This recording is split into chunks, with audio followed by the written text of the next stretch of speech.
A2 to be 1, 0. So then h of A1 is, it's the right way around, 0, 1. Yeah. H of A2 is 1. And indeed I have h of, so let's choose B1 and B2 so that this works. So h of A1 plus, say, 2, 0 is h of A2 plus 1, 0. Okay, so I now want to write 2, 0 as h of something plus b, and I want to write 1, 0 as h of something plus b. Right, but the image of h is like this thing. So as soon as I add anything non-zero in the image of h, that's going to make this impossible. So the h of A3 and A4 both have to be 0.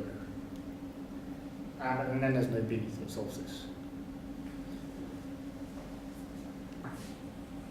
A3 equals A4 equals 0, but then no solution for B. Okay, so that is a morphism that is not integral. Right, so why is this interesting?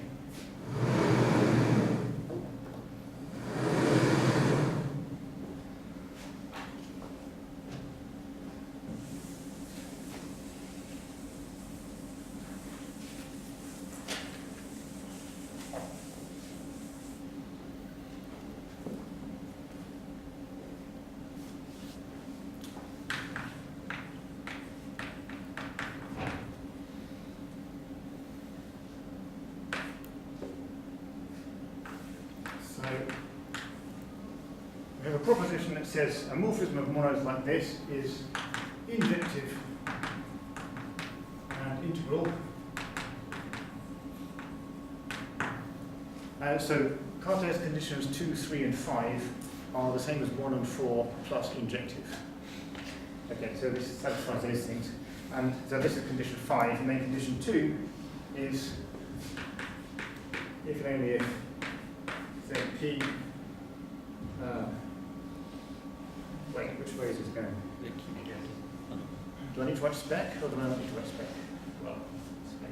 Yeah, I need to write spec if it's going this way, don't I?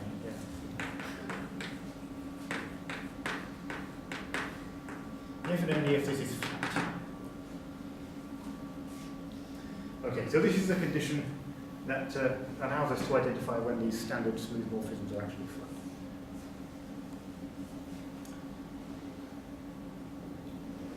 Okay, so given this, we want to define when a morphism of log schemes is integral. So we'll define a morphism of integral log schemes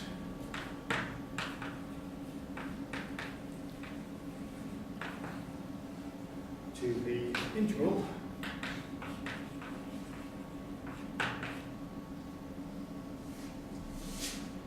if, so I have this definition for monoids, so I want to say if the induced map on all the stalks of the monoids at all the geometric points is an integral map of monoids. So if the induced maps on stalks of monoids are all integral. So there's one thing I'm a little confused about here, which is about injectivity.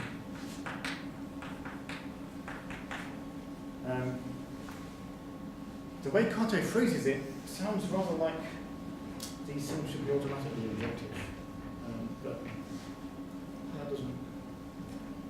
It's not clear to me what happens with this injective condition. He seems to say if I have a morphism of integral log schemes, then injective and integral is the same thing as integral. I didn't understand that, so that's yeah, to be worked out. Okay, so modulo this thing. the theorem about the local structure of smooth morphisms then lets us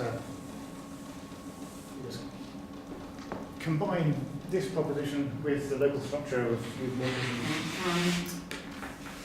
And we get if a morphism of fine log schemes is smooth and integral,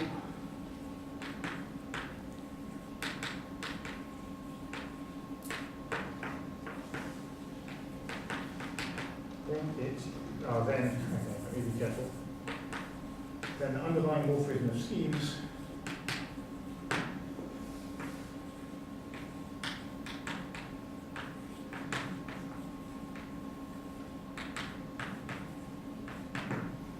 is flat. So that follows straight from the things that we've already had. Okay, and we're going to need this later. Right, why did I have to be careful here? Because you can actually define what it means for a morphism of log schemes to be flat in the log sense. And then you can replace this with flat in the log sense here as well. I don't know if it still works. Okay, thank you.